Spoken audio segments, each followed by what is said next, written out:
gentlemen.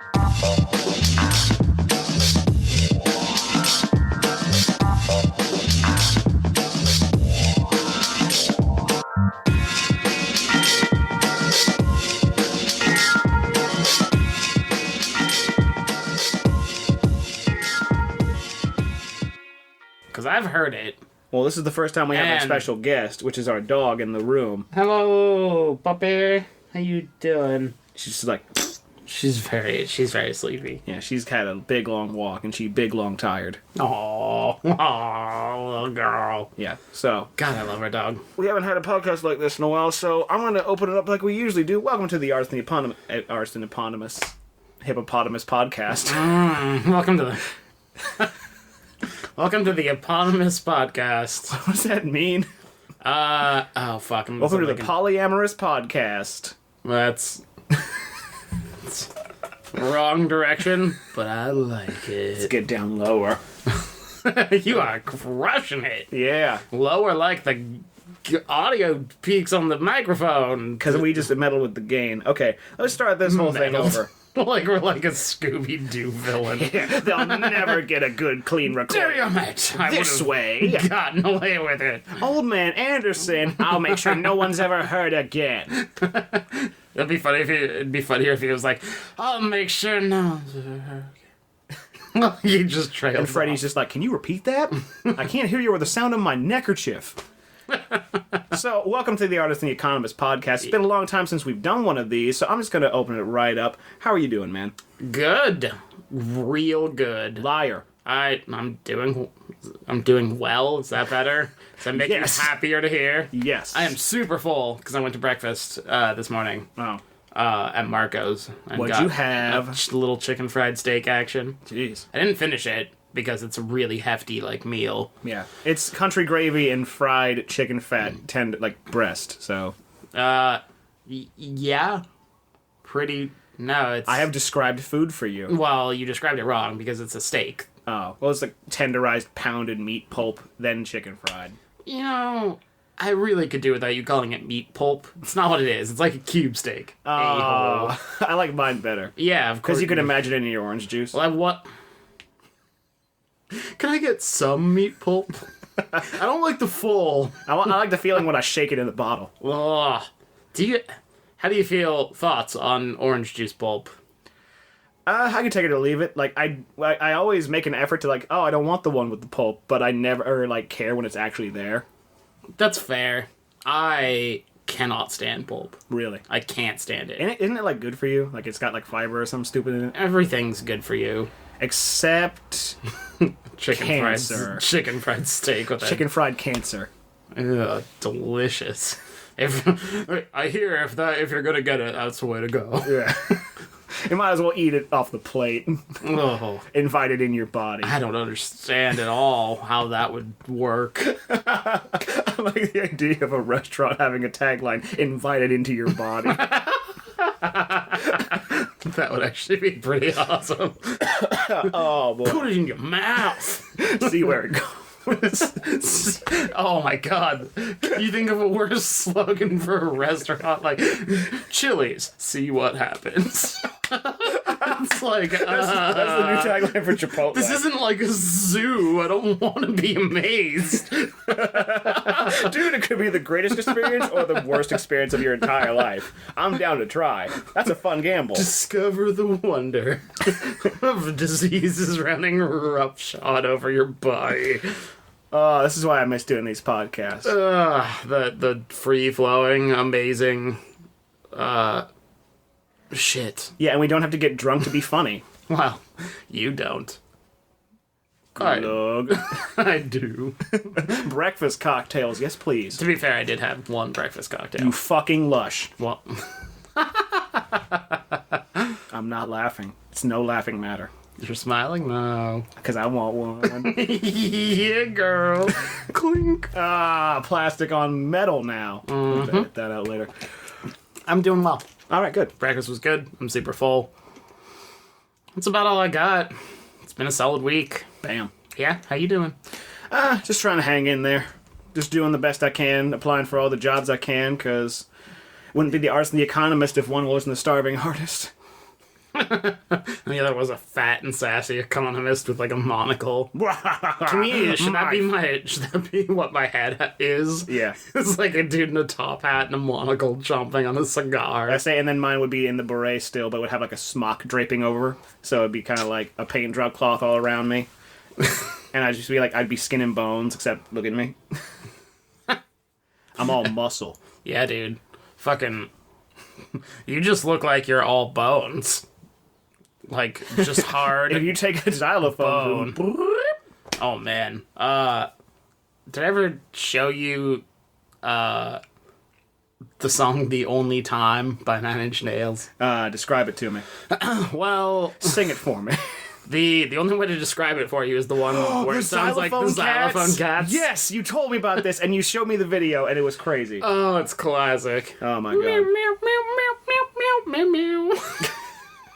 Only Trent Reznor. Classic T-Rez. T-Rex. More T-Rex. Well, I'm glad you're doing well and applying for jobs. Yeah. And starving as an artist. It's funny, because I feel like I've been getting a lot, not more notoriety or anything like that, but a lot of people are commissioning me more right now, which feels good. That isn't... dude, you do good work. Yeah, and thank you. I say this isn't the Amy Schumer sketch. I'm not going to set myself on fire. But like, what was it? Yeah, like I stopped doing daily drawings over on Patreon so I could try and focus on getting some things done instead. And I feel ashamed saying it, but like when the commissions started coming in, I couldn't do like the personal work I wanted to get done because I was focusing on that. Right. So I'm finally in a lull right now. Where it's like, okay, now I can start brainstorming comics again and start getting those out because I don't know how a lot of people do it, man. Like they sketch super quick, and I'm just like too much of a fucking perfectionist. I'm like, I want this to look right. I was gonna say it's a perfectionist trait. So that's why I actually have been contributing, like, and wanting to collaborate with more people who actually enjoy the process of sketching more. And I like to polish and refine stuff. So like, I want to engage with projects that do that. So guess what? We're gonna have a musical interlude, and then we're gonna get to the main topic. Yes, And you probably know what it is already because you see the thumbnail. And if you don't see the thumbnail and you want to be surprised, what will be the topic? Tune in 10 seconds from now. Or 30. I forget how long the thing is. Snap zoom, snap zoom, snap zoom, snap zoom. Whoa, whoa, whoa, whoa. CBS special presentation, except fuck CBS. Yeah, duh, obviously.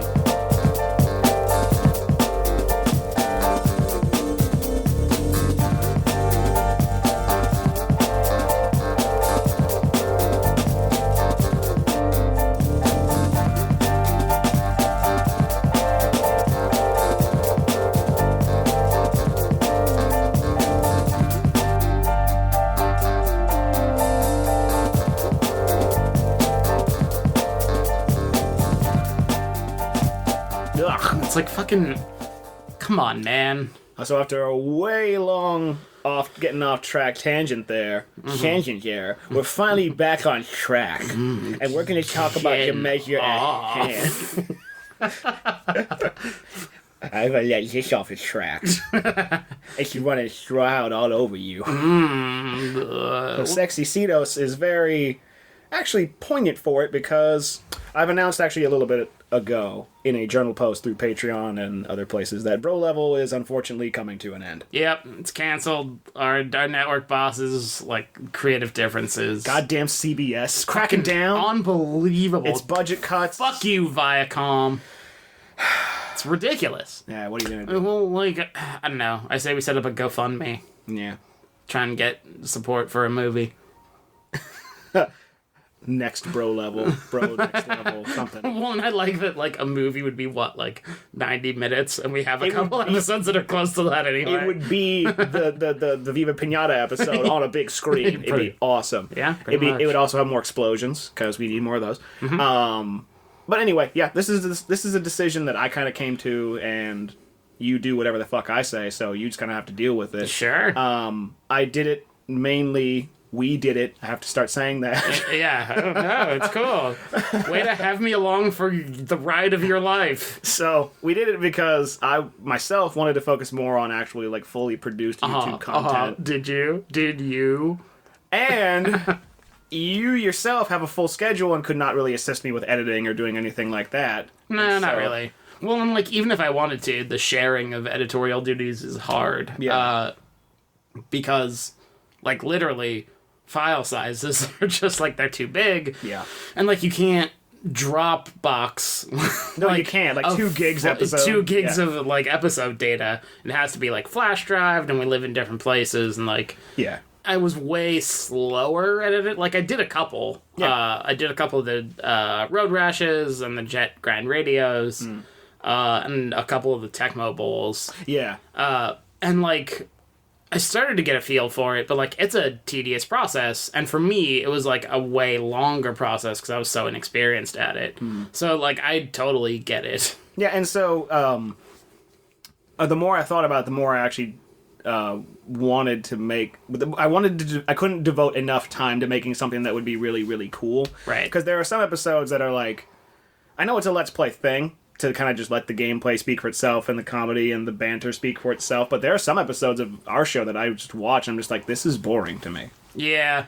And so it's hard to say that. Like, which ones? Like, there was some of the early Road Rash ones. The early ones, yeah. Well, I mean, that's to be expected, right? Because we were finding any type of groove. And I think I was, like, resistant to the idea at first. Like, it seemed like you wanted to make it more of a thing than I did. Yeah. And I was like, I don't know, man. Like, thinking ahead and projecting.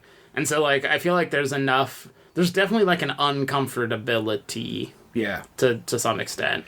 Yeah, but at the same time, too, it was also really kind of a conflicting thing where did we want to play new games versus old games? And we'd be getting advice from people just like, you should play more new games because more new games get you more traffic. Which, right. That said, Undertale was still one of my favorite series we ever did for the show. Well, and it was one of the most viewed. Yeah. Certainly for my 5-Finger Death Punch video. Dude, and we'll talk more about that later. Which is rad. Thank you. We'll have to talk more about like our favorite moments and like best ofs later because who knows if that's coming? I don't know. I don't have an iMovie project with that kind of stuff in it already. I don't know, but it's because I don't care and I don't pay attention and I don't apply myself generally in life. Mm-hmm.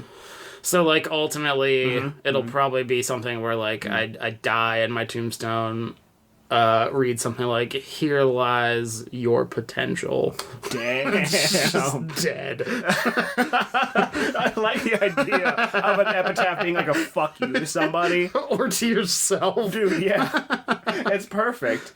Like, I still am totally down with 1 or 2 of mine, and one of them is, like, look behind you. That's a good one. And the other one is, like, you know... Like, the real epitaph is on the back, and it's just like, ha-ha, fooled you. Suck it. Got you from beyond the grave. Still dead, though. Yeah. Suck this dead dick. Whoa. That would take some effort. Oh, boy. I don't think I want to do that. Somebody sees that, and it's like, I don't know if I want to do that.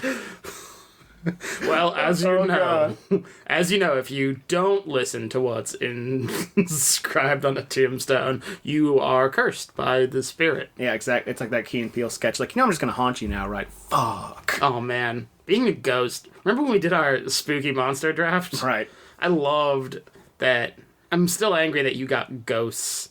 Because ghosts it's just the best choice. Yeah, man. Napstablook. Just any ghost. Napstablook. Haunter, Gengar, Ghastly, Casper. Fuck Casper. I don't know. Yeah. Headless Horseman? He's not really a ghost. Yeah, he's an apparition. He's kind of like his own entity. He's an apparition. Yeah. We're getting a little off track here, so I wanted to take this episode of the podcast, kind of just talk about, like, take a little trip down memory lane over the past year, because actually the show would be hitting, like, a first-year anniversary this month. Oh, cool. That feels about right. Yeah, we've been doing these for a while. I'll say, and the podcast, too. But, yeah, I was actually scrolling through the playlist right here, and I was looking at some of the old thumbnails and playing through, and actually went back and watched a few of the older episodes, and there's just so much stuff I know I want to talk about. Shoot. Like, when I actually started adding in like editing tricks and pictures and stuff to actually make it pop more. Yeah. My favorite has got to be the Celtic Pride ones from that Road Rash episode. Those were awesome. Yeah, because I actually went like the extra mile to like put Daniel Stern and Dan Aykroyd and Marlon Wayans like in those old pictures of like Bill Russell. Yeah, that was some good shit. What the fuck was it called? That guy has been in a lot of really shitty movies, and I was like, okay, this makes the Celtics movie make a lot more sense now. Kind of like the Celtics themselves. Whoa, hey, the Celtics were super, super good in the 80s. they still had Larry Bird into the early 90s. Just like the Celtics Celtics were themselves. great. Dude, there's an argument to be made, and I don't think it's true personally, but there's an argument to be made Bill Russell's the best big man in NBA history. Big man. Center, forward, power forward. Oh, those were funny, especially because it led to us watching fucking Celtic Pride. Which I still think holds up. I do. Yeah. Yeah, I guess it does. It kind of just... relatively speaking. Yeah, in terms of, like, throwaway movies, you know, because we actually saw Keanu, and it's like, that movie was fun while you were there, but, like, I don't remember a damn thing about it. Yeah, that's the problem with, like, comedies, so to speak. Well, because once you've heard a joke, like, there are some jokes out there that you repeat immensely because it's, like, just so damn funny. That's what she said.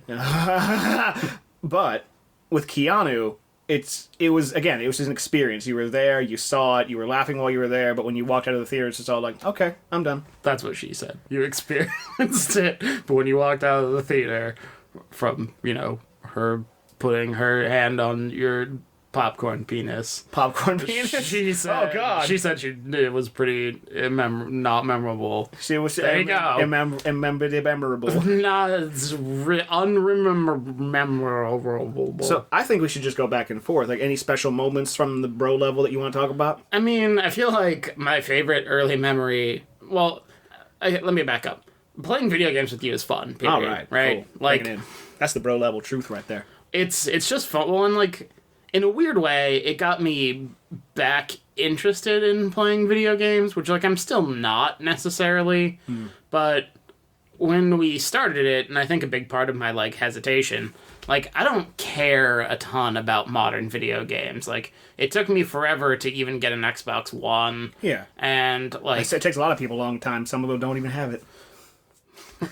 They went with the PS4. Ooh. Well, and, like, I don't have a PS4 because I don't give a shit, and I don't have a Wii U because I don't give a shit. Yeah, it's going to be replaced next year anyway. And, well, yeah. And, like, I barely play my, like, 3DS, and, like, most of what I play ends up being just, like, sports games. Or Kirby.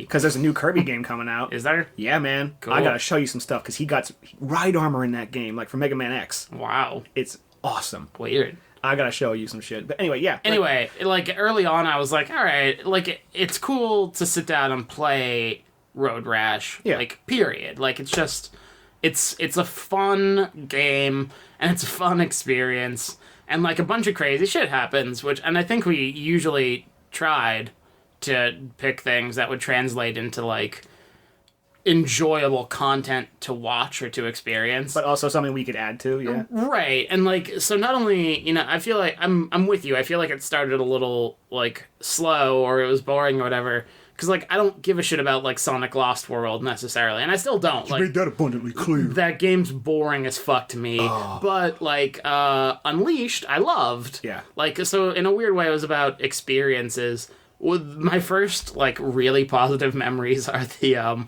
RoboPit episodes. Dude, yeah. Because that game sucks. But it's like, great! It's such a fucking grind fest. Yeah. Like, all you do is the exact same thing. And then, like, it takes you forever to rank up. Dude, it's Robot Kumite. Yeah. You gotta kill at least, like, 100 robots to get to the top. And then, like... And you don't really get anything aside from, like, the updated weapons, but once you find your groove, once you get a hold of Lips... well, see, exactly. And I feel like that was one of the first instances of your editing, like, actively making an episode better. Dude, yeah. I still think about that drop where I start playing Amusement Park, 50 Cent. Oh. That scene where it's like, it's on tonight, I know just how to break you off. Yeah. Yeah. I thought you were going to go with Your Kisses on My List. That was a good one, too. That's the one I remember most, like, fondly from the very beginning. The other one I remember is the robot doing the Hitler salute or whatever. And I start playing, like the House of the Rising Sun in New Berlin or something from Wolfenstein. Nice. And it's like, oh, good me. Well, and like... When you can look back and say, like, I did good work that day. Well, and like, it's funny, too, because even the limited episodes I edited, I tried to add as many little, like, touches as I could editorially, partially because you were setting, like, a precedent, like a solid precedent, and partially because I think it it makes like a better final product, right? Yeah. And if you look around, like I don't watch necessarily a ton of them, but if you look around like the YouTube landscape of people that play video games, like there are certain decisions you have to make. Like, do you want to splice in like editorial jokes, or do you just want to let the play speak for itself? Yeah. Do you want like a camera on you, or do you not? Like, do you Yeah. want to treat it like you're doing a show and the game is secondary, or do you want to treat it like the game that you're playing is like first and foremost? And I think, if anything, what a lot of the frustration and struggle, but also the ultimate success came from, is like finding that balance. Yeah, it's funny too because this actually might end up being more of the core topic, but just looking at how YouTube has changed and how for a long time I wanted to do a Let's Play just because of the sole fact that it was fun to just play games with people. Right. And even when I was talking to people who were critiquing the show, because I was putting it out there on the internet for people to supposedly watch. People watched it? Oh, What? 31 subscribers. Yeah, baby. Ow! Representing the 3-1, one for every day of the month. We love you guys. Well, some months. To be fair, if it drops down to 28, we're still covered. Hey, February. Black History Month, shortest month of the year. Thanks, white people. Anyway, so the thing I've noticed is that the YouTube landscape has changed so much because it's not just enough to be, like, funny anymore or, like, to have, like, a thing to say almost. It's just like you have to have actual solid production values. You have to have these things that make you established. And so the cool thing about YouTube in that way is that it is a democracy. So if your content is strong enough, then you're going to rise to the top. That way you can afford to basically bring your content up with you. Right. And it's such a long game thing. Like, you don't hear anybody about exploding, like, you know, overnight. Like, even Markiplier was doing shit in his room for, like, you know, 2 years before suddenly, like, Five Nights at Freddy's comes out, and that sent him everywhere. Right. So, like, and then you start thinking about how you're gauging your content based on your success. And that's not fun, because when it stops being fun, right, and you stop enjoying what you're doing, that's when it's just like, okay, either things need to stop or they need to change. And so when I looked at that and I thought, you know what, I haven't done a design brain in a while. Some new stuff is coming out that I want to talk about. Because like what? Like Doom, like Mitoma, like the PlayStation 4 I finally got, and there's a bunch of stuff. Okay. I actually wanted to do an episode on Gunstar Heroes 2 because I think it's by and large the perfect video game. Agreed. That game's rad. It is. I find myself playing it off and on whenever I get a chance. Dude, it's I can talk about it in a full, like, 10-minute episode. It's brilliant. It's like Mega Man X to me, but better in a lot of ways. You hear that, Mega Man X? Well, to be clear, I love Mega Man X. I think if you're looking for, like, a 2D side-scrolling game, Mega Man X is about as good as you can do. Yeah, that's because it's got a little bit of everything, and it's got its fun little nuances, and like you can build your own challenges into it. Oh yeah, it's wonderful. It's a lot of fun. Yeah, and the funny thing is too is that I think that it's a really good comparison in terms of that, because Gunstar Heroes was a Genesis game that came out on SNES, and Mega Man X came out on the SNES only. Yep. So that'd be a fun Gunstar Heroes was a side-scrolling shooter. Yep. But the advantages Gunstar Heroes get just come in the form of that and co-op. Oh, like you can play with two people. Yeah. Dude, if you could play Mega Man X with X and Zero or something. Oh my god, that'd be awesome. Yeah. Get on it, Capcom. Yeah, or get on any Mega Man game ever again. You know? Please. Yeah, but one topic at a time. I know. So, I don't know. I want to kind of... How are we going to do the rest of this? Because I want to talk about some more funny moments from the past, but This is your baby. I'm just along for the ride. I've made that very clear. Yeah. Another highlight moment from the bro level for me, the one I started adding things in that were kind of like based on our jokes, like actually adding to them. I think Colonel Trump was the best. Dude, that is for sure one of the funniest things you've ever done. I still have that clip, and it's synced up pretty good. That's the thing that made me, like, that impressed me about it, was like, oh, this is really, really a good job. This would be a good break for you to play it if you want to. You're an annoying colonel. You're bad, Colonel. You're bad at the military. I would hit them so hard. I would find our proper general. I would find the Patton or the MacArthur. I would hit them so hard your head would spin. Now remember, I said in '04 we should not go in and do that whole thing with Iraq. It was a disaster. That Iran will take over and it'll totally destabilize the Middle East. There's nobody bigger or better at the military than I am. Impressive, but it's too late. There's no one better at the military than I am. I am the man with the best words. I am man with best words. Me know English? Oh, that funny. Nice. What, you make me sort of ape man? Anyway, enough quoting better movies. YouTubes. It's funny. I watched a YouTube recently. On the internet? We should take 3 pots. Dude, that's way too many pots. I heard some kid died off 3. We should only take 2 then. I'm looking through our playlist, yeah. I am too. This is like millennials at brunch, the show. just staring at your phone. Oh, there's a strong sad joke about that. They actually made a new Homestar Runner recently for April Fool's Day. Wow. And it was Marzipan's answering machine. And Strong Sad comes on and is like, I hope you enjoyed your day doing nothing but look at your phone. Pretty accurate. Also, that was a pretty damn good Strong Sad. That was pretty good. What's wrong with me? I feel like if anything, what Bro Level has taught me is how much better a voice actor you are than A, I thought, and B, than I am. Like, looking back, our Viva Pinata episode, which is the most recent one, I guess you could call it the crescendo, or the coda to our series, right? Mm-hmm. It's one of my favorites, for sure. It's got like 20 views on it. Well, and like, I'm sure a bunch of those are me. Okay. Totally fine. But like, it's everything I dreamed it would be. Yeah. Because that game is just like calm and relaxing, and like a bunch of shit happens, but nothing of like super consequence. Yeah. So you can kind of just like chill out and like and put in Ice Cube. Yeah, and like, the Cedos voice. Dude. Because, like, we were each doing it, and I was doing a Cedos voice, and hearing mine back, I was like, oh, that's not how I wanted it to sound. And hearing yours back, I was like, God damn, that's exactly how you want it to sound, isn't it? It's easier when you're sleeping. That's so creepy! I like the idea of him taking off his mask and just being this handsome motherfucker. Right. He takes out his retainer, he's just got, like, handsome Markiplier voice or some shit. Yeah. There's nothing more valuable than a seed. He pops in and it's like, yeah, seeds are the rule of all life. I like that it also makes him creepier. But yeah, I'm looking... Sometimes I just like to look at seeds and stroke them a little. Nice. Gross. Oh, gross. Stroke to make it grow.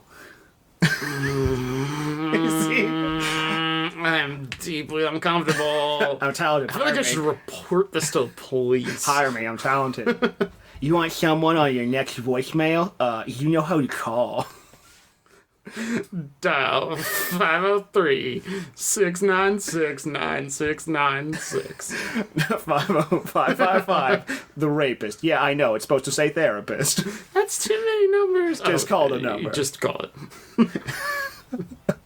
But yeah, what is this podcast? I'm looking through like our playlist, right? Mm-hmm. And like, there's a lot of good like I loved getting to replay Jet Set Radio because it'd been forever since I played that. Oh yeah. I think our Brew Level episodes are probably my favorite, just in terms of like the general atmosphere and attitude. Yeah. And there's 2 of those that we did, right? Yeah, it was Gears and then it was Shovel Knight. Yeah, Shovel Knight was a lot of fun, and I looked back on playing that and I was just like trolling you the whole time, and I was just like, asshole. I love it. Oh no! Reading is fun, Digment. Oh! Oh, look at you! Pulled it out! That was rad! Pulled it off, not pulled it out. Go, bright and early, yeah! It's cool to fight forest fires! Son of a bitch. Hold attack, that sounds fun. Dude, I just get ridiculous. I just get everything. Woo! I just get all the awesome, and you have to work for it.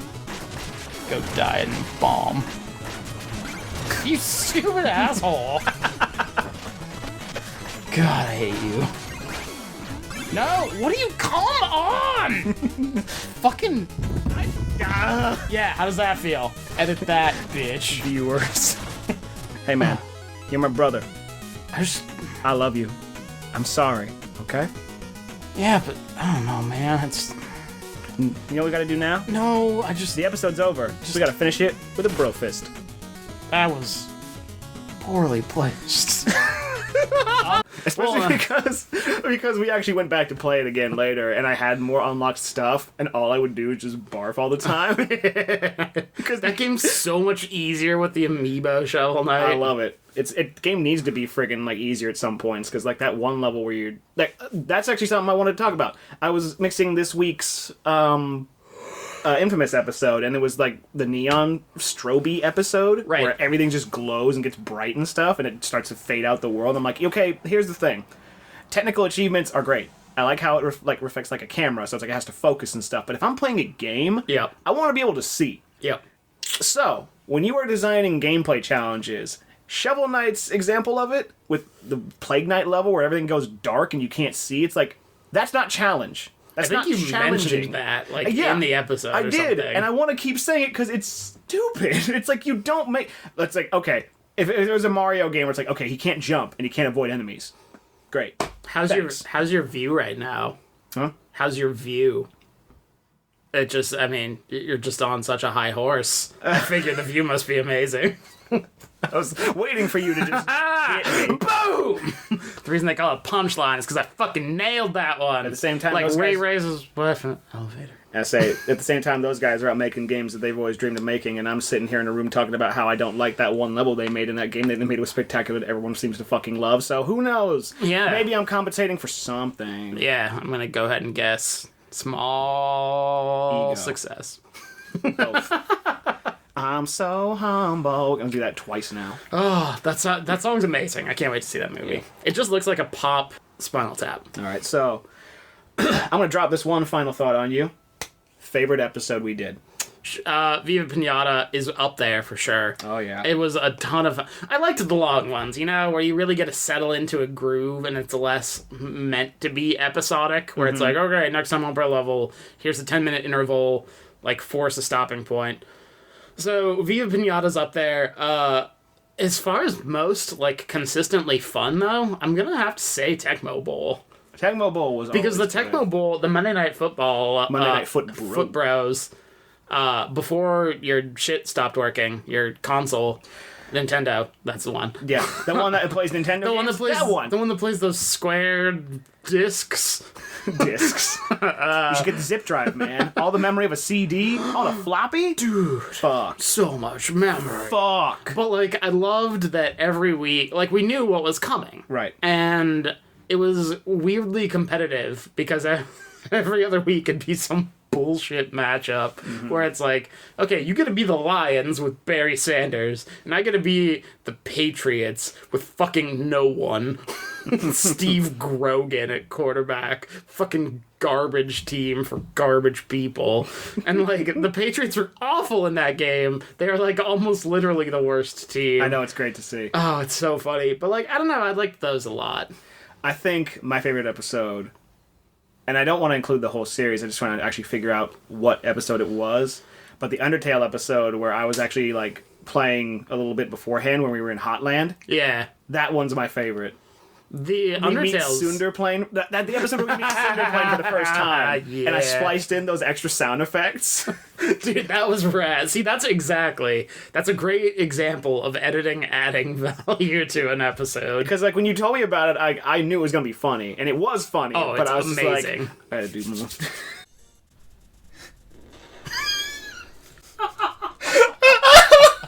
It's so... But I never can... Oh my god. I wanna like put so many different sound effects in there. Just like... I'm gonna do that. do like a Play replay. highlight reel.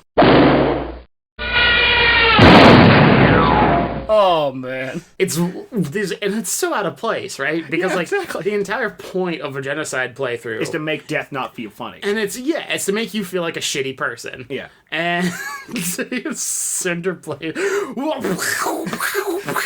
just explode. It's like, what? This is amazing. I know, and so I was like, I can make it funnier. Being a bad person is great. We should do this more often. Exactly. And so when Vulcan came up too, when like I told him that I was proud of him, and then I killed him. Such a bad person.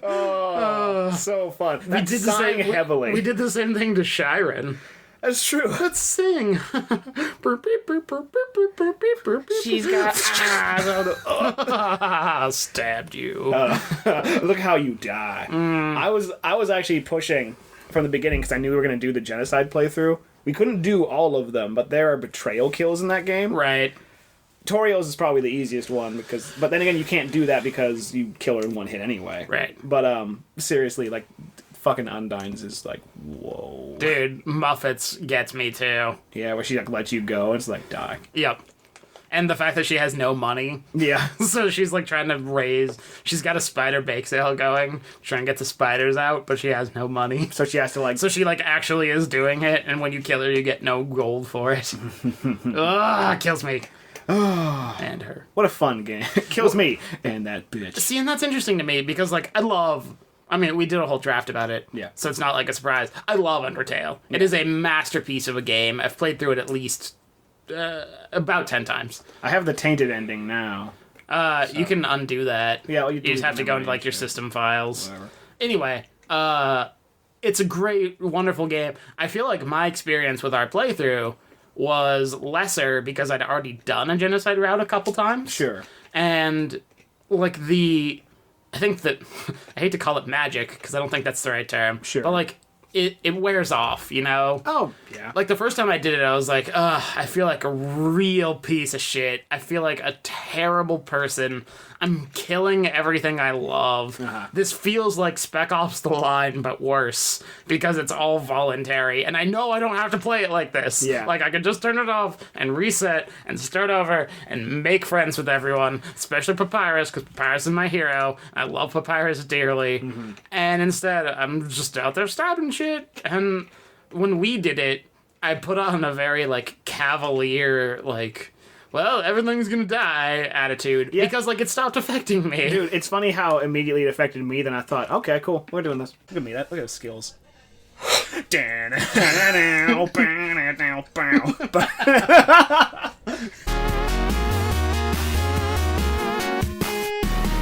I don't even need to tell my stories, I just interrupt myself. He's frisky businessing it. It's funny how much of a light switch it was. So I don't know if that says anything about me or the game, but it's like, I don't know, killing Undyne, like when Undyne tries to kill you, it's just all like, alright. Well, see, that's the thing. Something actually stands a chance against me, this is a challenge. That's the thing, right? Like, that's the thing about the Genocide playthrough that, Fuck bro level, we're talking Undertale. Bro-tail. The thing about the Genocide playthrough that gets me, not only is it like a different game, yeah, because fundamentally you're doing the exact opposite thing, and your experiences are exactly the opposite. Yeah. Like, instead of walking around Snowden Town and talking to people in the library, like, everyone's gone because they're all afraid of you, and you can just kind of traipse on through all the puzzles. Mm-hmm. But, like, once you meet resistance, first in the form of Undyne, later in the form of Sans, they are crazy hard, especially the first time through, to the point where it gets so frustrating, you're like, now I want to kill you. Yeah. Like, I want you dead. Yeah. Like, just, come on, stop fighting me. You gotta imagine that's how real killers feel. Do you? Like, it was so easy for so long, then someone actually started to pay attention. It's like, oh, fuck. That's dark. Just saying, man. Oh, I missed an opportunity to be like, you should turn on a light in here, because it's so dark. It sounds like offended, or like you kind of want it almost. Like, I don't care about your darkness. Oh, that's cool. Whatever. I was doing... Mom says in bed by 8, but fuck it. I'm going to go outside and look at a pack of cigarettes. I can't buy them. I'm not old enough. Yeah. I can't drink coffee either, so I drink orange juice. Plus, I mean, like, I don't want, So that's my favorite episode of Bro Cancer. Level.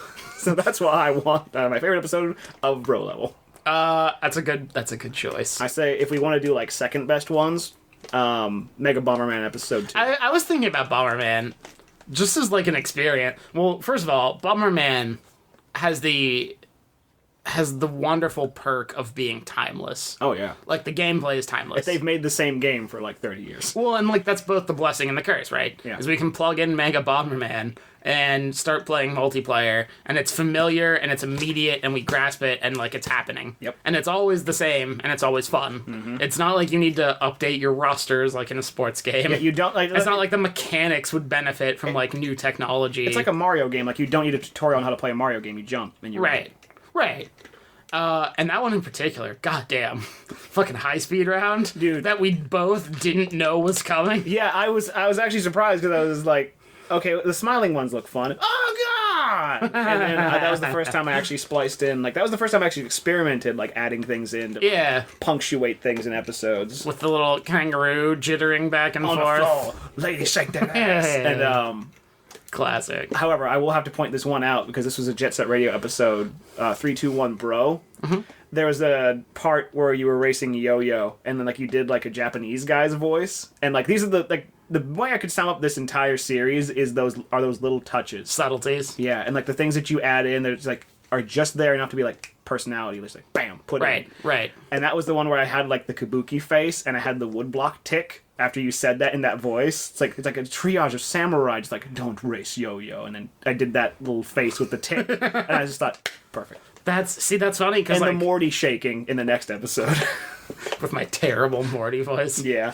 Dude. I don't know, Rick. Well, see, that's funny because like I don't remember the kabuki block thing. Yeah. But it doesn't surprise me to hear because that's the brilliance of it, so to speak. You know, like all of my edits were more like glaring. You know what I mean? Like I remember we were playing. It was the I think Primetime Butts episode of Monday Night Football, and it's because Marion Butts or Marlon Butts. I never remember. Marrying butts. That's good life advice. It was like Chargers. I don't know, Eagles, Yeah. Lions, who cares? It was charged because it has butts. Anyway. Right. But like, one of us was going to block an extra point, and the guy who we had selected was named O'Neal, and you made some like Shaq reference, and I just ran with it and did like a real slow zoom set to "Yo Shaq, where you at?" from Shaq's album. We're gonna put that in the Yo best of. Shaq, where you at? I'm over here. I just loved because it means nothing, and it's just like editorially, it's as simple as can be. It's just like a slow zoom. Yeah. But I loved it because I was like, God, I hate this song and love it at the same time. It's perfect. I hate it, but I love it. I'm disgusted and repulsed, and I can't look away. Exactly. It's a lot like, Welcome you know, to the bro level. it's a lot like my body. It's like looking at a mirror. I love those quick U-turn jokes. My mom was right.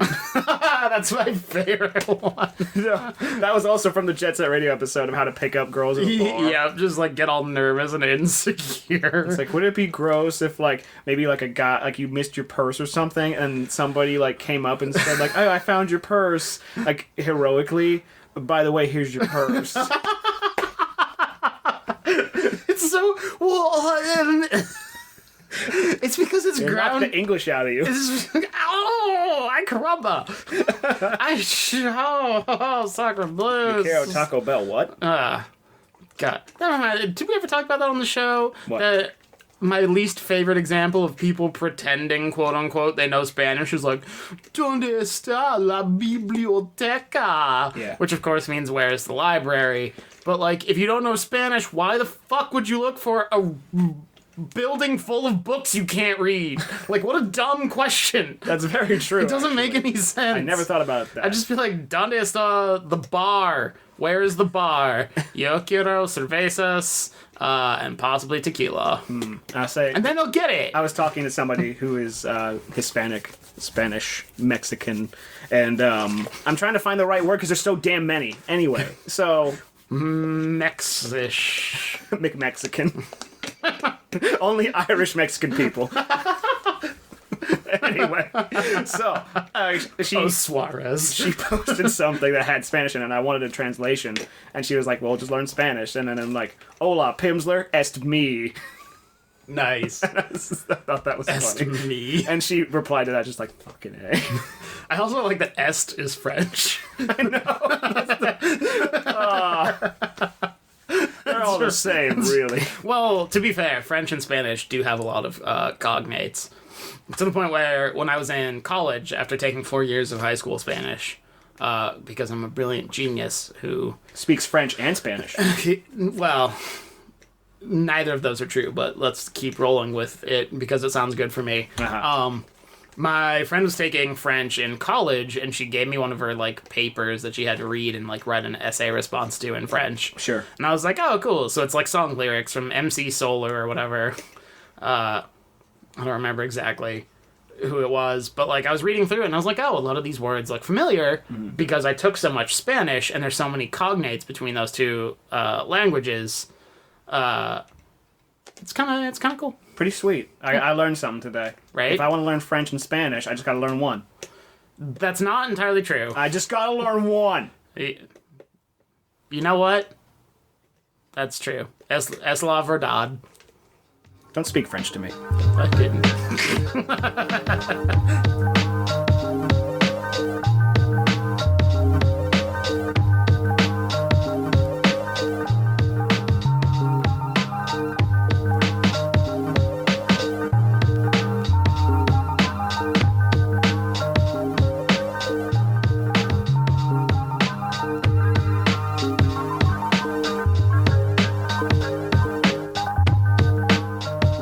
Fucking...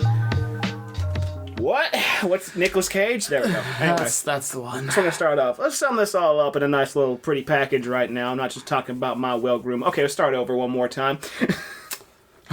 This is just going nowhere. Let's just start over again. Welcome to the bro level. So, an hour's gone by and we have talked about nothing. It's been an hour? Yeah, man. Holy sheesh. Can we, real quick, one of my favorite early things that we did on bro level Was Set Splatter, right? No, yes, but I was gonna say I made a lot of references to MacGruber. Oh, yeah. Because A, I'd been watching it at the time, and B, MacGruber's hilarious. It totally is. We need to watch again. But I just love at the very beginning when he's talking to Ryan Phillippe's character or whatever, and he's like, "How's your nose, rookie?" And he's like, "It's fine. Just banged into a giant vagina." And Will Forte's like, "Oh, my face is a vagina. Then I bet you wish your nose was a dick so you could use it to fuck butts." It's just such It's such a forced, such a stupid line. so forced, so juvenile. Yeah, it's fucking hilarious how bad it was. Really, we could go on for another hour talking about good memories of the year we played games on the bro level. But unfortunately, yes, it is time to say goodbye. So if I could wrap this up... Sentence could have gone on for a year. There were commas.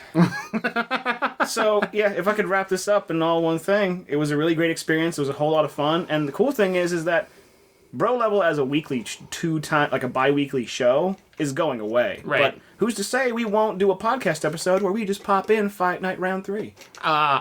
No one is to say that, because that's going to happen. Fuck yeah, it is. Fight Night Round 3 is one of those games early on, much like Viva Pinata was for me.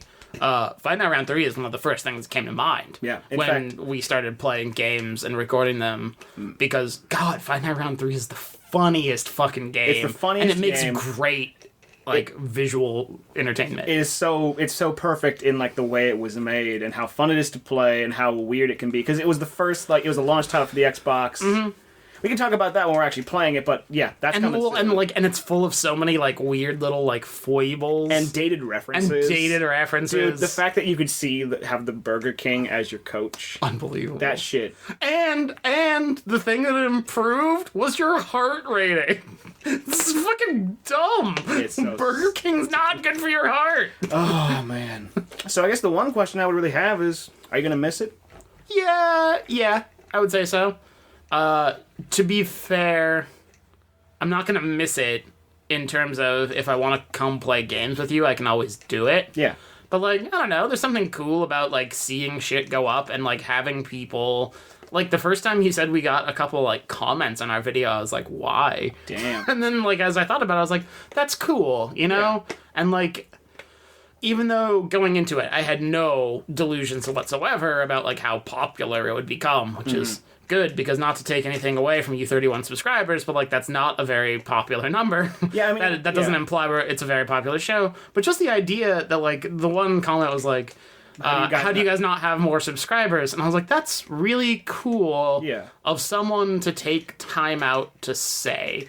Especially only even watch our show. Yeah, and that to me, we make a bunch of jokes about it during the podcast, especially the early ones. No one's listening to this. Yeah. And I think they're still funny, but I've stopped trying to make them because people do seem to enjoy it, and it's a very foreign feeling. Oh yeah. Probably less so for you, dude. I actually said this a while ago, but finish her. I was gonna say, are more plugged into like the art scene and you get commissioned and everything, like even if it's not as much as you want, it's clear people value your work and see the skill you have. I, on the other hand, have no like litmus test for that because I have like a corporate career. Yes. So it's like, okay, you get an annual review and it's horseshit. Yeah. And like it doesn't mean anything. And also I don't really care about my job. Yeah, So like it's not like I'm producing something there that I'm like, yeah, here's a thing I can point to that I'm proud of. Yeah, it's always a weird thing too, because like I even said this a while ago.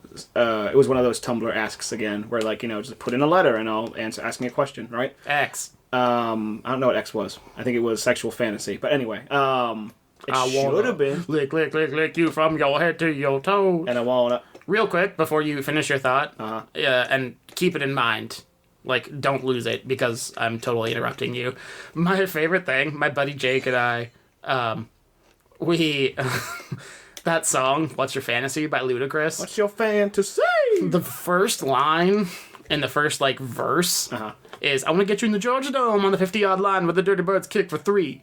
And my buddy Jake is a huge Falcons fan. He's like, "Why would you kick a field goal from the 50? That's like a 67-yard field goal." And I was like, "That's a good point." And you're just like, astute observation about Luda.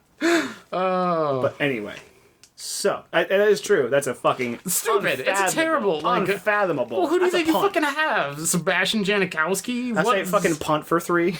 That doesn't sound right because you don't do I that. believe the Canadians call that a rouge. That I think you can punt for points, and I don't know. Canadian football's weird. Fucking A. It's weird. You just do everything backwards, don't you, Canada Land? Anyway, so I somebody asked, like, it's like, what's something that surprised you, or what's something that's like something, right? I don't know the exact question for it. This is compelling. I think the question was something like, what has surprised you recently? Okay.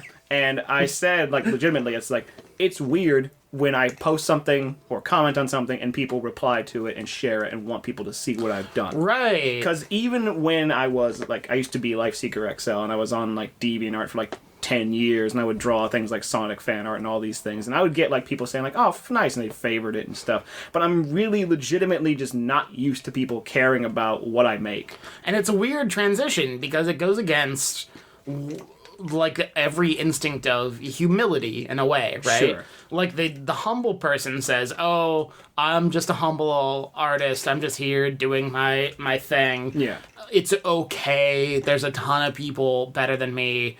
And like obviously not everyone shares that, but like I Sure. see that very much in both of us. And the funny thing about that is that I see people who are successful, even if like minimally successful, and it's basically just shutting off that idea that you think that way. Yeah. Where like you have to get out of your own headspace and think like, why would anybody want to see this? It's like you want to make this because you want to. If you didn't want to make it, then somebody else would make something and you want to see that. So you really do have to shut that off. And it's something I struggle with, especially because with the commissions I just did recently, I didn't have any time to do personal work. The lack of daily drawings kept me engaged with like trying to make that stuff. Mm-hmm. And that's what the daily drawings were supposed to do. But at the same time, being overworked sucks. Yes, it does. So this is why the show's coming to an end. Who knows? Daily drawings might come back. I don't know. I'm going to draw every day. I already do. But at the same time, anyway, I'm at a point where like I have to shut that idea off because someone actually legit asked me, "You okay?" Yeah, I'm fine. Because you were in. Okay. Anyway. I've just had way too much caffeine. Okay. Fucking visa out.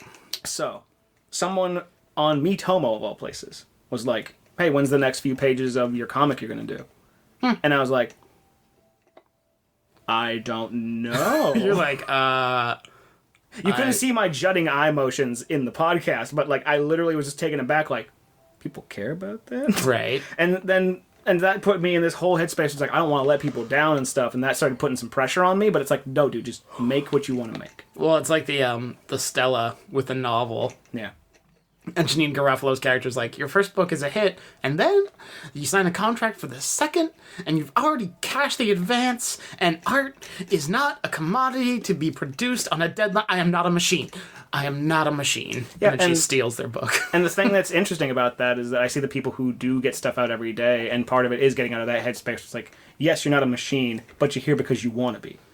Well, as opposed to, I'm going to put someone on blast right now, as opposed to fucking Jim Davis fucking shitting out Garfield comics every day for forever, too many years. UFC 201, Davis Anderson. Fuck. But yeah, I see that. And so And part of it is also getting out of that headspace of that perfectionist mindset for me. Right. I went through like 5 iterations of that sketch I showed you before I finally decided, like, okay, this one's going to look good. And This is our 7th attempt at this podcast. fucking A! The last 2 ones that we did, like, that we got lost because the fucking recording was shit. Oh, what do you do? Exactly. But at the same time, I was kidding, by the way. yeah, you start over. You do it again. You do it right. You gotta be your own dad. Do it right! You gotta be your own dad for a second. Do it again and do it right. If I catch you doing a podcast, I'm gonna make you record 7 podcasts. I smoke a whole pack of podcasts. Exactly. But it's the same, yeah. So that's how it goes. And so, like, I'll see daily drawings come out that other people do, which is what I wanted to do, and they're fully colored and done, and I could see, like, you know, look at all that effort and time they put into something. And then I'll look at, like, a comic page I've done. I was like, look how long this takes me to do, and then look at what they do with full color and stuff. And I'm just like, yeah, but you have to rationalize it as, like, A, they might not think or sketch the same way you do. Also, compare what you do to what other people do. And it's easy to do that when you're an artist, too. Right. Because, like, if you draw super highly detailed robots and shit, it's going to take you some time. If you draw little cool designery looking, like, figurine characters, like, if you draw, like, a simple looking Pokemon, Yep. it's going to take substantially less time to draw that than it would the giant robot. Favorite starter Pokemon from the original series? Squirtle. That's fair. Because it becomes Blastoise, and Blastoise is the best. I'm still sympathetic to Charmander. It's the first one I picked. If we He could turns into a go, dragon. if we could go further, Mudkip I didn't care about. I'll say I'm going generational because like the next one was like the Cyndaquil, Chikorita, and fucking what was the other one? Totodile? Yes, Totodile's cool. So the water starters from the Gen 1 and 2 are awesome. Yeah, I agree. Water starters in general are pretty awesome. Have you seen the new ones? Yeah, that's what I was, when you said something a second ago, that's what I was thinking about it. The owl. You said you could just draw, yeah, it's the owl, that's what I was thinking of. The Borb. The bird orb. The little board is pretty cute. Yeah. And so, it's hard to get excited about Pokemon. We should do that on the next podcast episode, talk about Pokemon. I could see that. I was also thinking, you know what might be fun? If we wanted to do another fantasy draft so quickly after the Undertale one? Daft Punk songs. Because my buddy and I, yesterday, were IMing while I was at work, and he was like, what are your top 5 Daft Punk songs? You got a computer at work? I know, it's crazy. Fuck. The future is now. Wait until I get my BlackBerry. You gonna get a BlackBerry? God, I hope not. I want to actually be able to work. Boom! Fuck you. Suck a dick, Jim Balsillie, and Fuck fucking you. Research in Motion. Your product sucks balls. Fuck you 3 times. Nice. But yeah, he was Like like, a hard high five. he was like, what are your top 5 favorite Daft Punk songs? And I was like, well, I'd probably pick everything from Alive 2007 first. Because it's like the perfect, yep. yeah, it's like the perfect culmination. He's like, no, like studio albums. And it took me, like, there's some really obvious choices for me. But then the rest, I was like, oh, there's some hard decisions to make here. Yeah. Like where does Around the World fit in? As in, it doesn't. I said it doesn't. He had it in his top 5, Fucking A. right? I like how we're talking about a separate topic at the end of our I know. So I like that this is a good idea. If we're going to talk about a next episode we're going to do, I think we should just discuss it right now.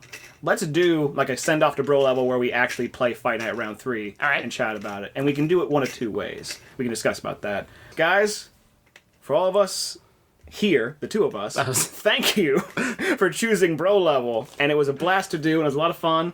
And we're still going to be making stuff in the future, but... And not only that, but you will get more design brains in the future, it sounds like, which is a real treat, because instead of a bunch of very ham-fisted jokes on my part that are all pun-based, you will get legitimate analysis and design and conscientious effort towards something more meaningful than just silly jokes. And you get my non-fake voice. That's... That'd be so funny. Like, my voice is fake. Like, I've just been doing a voice from the show, and in real life, I'm like, that was a great episode. You sound like a goddamn military robot. Yeah. I'm like the Will Ferrell SNL character that can't modulate his voice. You're an asshole. Whoa, hey, sorry, I meant for that to be whispered. But yeah, it's been real. It's been fun. I've enjoyed it. Handshake, good stuff.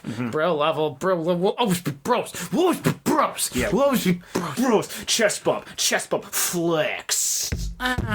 We don't know how to end episodes. I threw a plastic bottle at a thing, and it made a very small noise, and then it fell to the ground, much like I would do if we chest bumped. Like, no, Ross. Stop making that voice. All right, I think that's about enough time as we have today. Yeah, probably. Oh my God. In the immortal words of, That woodpecker outside. seriously. Bye. Yes.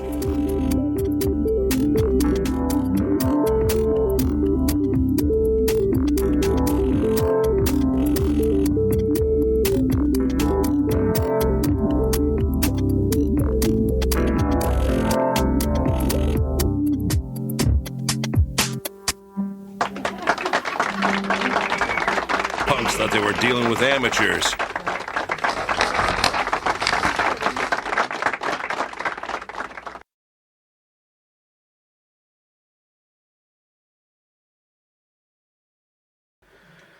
The point is that Please summarize the point for me. every foreign woman is hot. So learn a language.